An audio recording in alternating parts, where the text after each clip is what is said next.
சரிகமப நிகழ்ச்சியில இனியாவுக்கு வளையல கிஃப்ட்டா குடுத்துருக்காங்க அப்படிங்கிற தகவல் தான் சமீபத்தில கிடைச்சிருக்கு. என்ன நடந்திருக்கு அப்படிங்கிற கம்ப்ளீட் டீட்டெயில தான் இந்த ஒரு வீடியோல நம்ம பார்க்க போறோம். சரிகமப நிகழ்ச்சியில ஃபைனலிஸ்ட் எல்லாருமே தேர்ந்தெடுத்தாச்சு. நம்ம எல்லாருமே ரொம்ப ஆவலோட எதிர்பார்த்துட்டு இருந்தோம். யார் யாரெல்லாம் வருவாங்கன்னு நெனச்சோமோ, அவங்கவங்கலாம் பார்த்தீங்கன்னா, ரொம்ப லேட்டா தான் வந்தாங்க.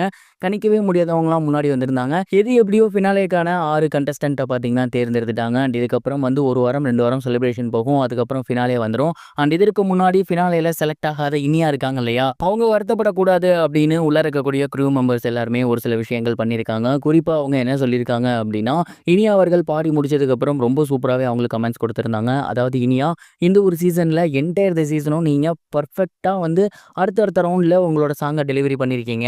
அது மட்டும் இல்லாம ஒரு கரெக்ஷன் சொன்னா அத அப்படியே மாத்திக்கிட்டு இருந்திருக்கீங்க. அத அடாப்ட் பண்ணியிருக்கீங்க. இதுவே மிகப்பெரிய விஷயம். உங்களுக்கு எல்லாமே வந்துருச்சு. சின்ன சின்ன ஃப்ளாஸ் மட்டும் தான் இன்னும் மிச்சம் இருக்கு. அத மாத்திட்டீங்கன்னா, நீங்க ஒரு சூப்பரான சிங்கர். கண்டிப்பா உங்களுக்கு மிகப்பெரிய ஒரு பிரைட் ஃபியூச்சர் இருக்கு அப்படிங்கிறதுல எந்த ஒரு சந்தேகமும் இல்ல அப்படிங்கிற மாரி ஸ்வேதா மோகன் அவர்கள் ஷேர் பண்ணியிருந்தாங்க. அதே மாரி சரண் அவர்களும் அதான் சொல்லியிருந்தாங்க. உனக்கு எல்லாமே வந்துருச்சு இனியா. இதுக்கப்புறம் இருக்கக்கூடிய சின்ன சின்ன மிஸ்டேக் தான்.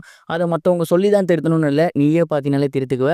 இந்த ஒரு விஷயத்துக்கு அப்புறம் நீ வந்து ஒரு மிகப்பெரிய சிங்கரா மாறுவ அப்படிங்கிறதுல எனக்கு நம்பிக்கை இருக்கு அப்படிங்கிற மாரி ரொம்பவே சூப்பரா வார்த்தை சொல்லியிருந்தாங்க.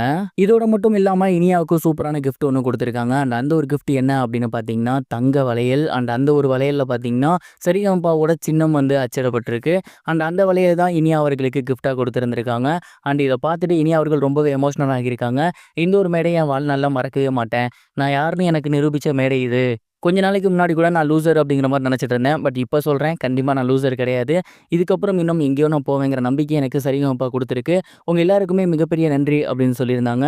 அவங்களோட ஏவியும் ஓட்டியிருந்தாங்க. அதெல்லாம் பார்க்க ரொம்பவே சூப்பரா இருந்துச்சு. நடுவர்கள் இனியாக்கு குடுத்திருந்த கிஃப்ட் தான் இப்ப சோசியல் மீடியால வைரலா போய்க்கிட்டு இருக்கு. இது ஒருபுறம் இருக்க, நடிகர் தனுஷ் அவர்கள் ரஜினிகாந்த் அவர்களோட 173வது படத்த இயக்க போறாரு அப்படிங்கிற மாரியான தகவல் வெளியாகி எல்லோருக்குமே மிகப்பெரிய ஒரு ஷாக்கிங்கை ஏற்படுத்தியிருக்கு. என்ன நடந்திருக்கு அப்படிங்கிற கம்ப்ளீட் டீட்டெயில தான் இந்த ஒரு வீடியோல நம்ம பார்க்க போறோம். கமலஹாசன் அவர்களோட தயாரிப்புல சூப்பர் ஸ்டார் ரஜினிகாந்த் அவர்கள் ஹீரோவா படம் பண்ண போறதாக இருந்துச்சு. அந்த ஒரு படத்துக்கு ஃபர்ஸ்ட் சுந்தர் சி கமிட் ஆகியிருந்தார் இல்லையா? அவரு அதுக்கப்புறம் ரிலீவ் ஆகிட்டாரு. அத தொடர்ந்து இப்ப இயக்குனருக்கான தேடுதல் வேட்டை போய்க்கிட்டு இருக்கு. அந்த ஒரு நேம்ல குறிப்பா தனுஷ் அவர்களோட நேம் இருக்கு அப்படிங்கிறது தெரிய வந்திருக்கு. அவரு வந்து சூப்பர் ஸ்டாருக்கு ஏற்கனவே ஒரு கதை வச்சிருக்கதாக சொல்லியிருந்தாரு.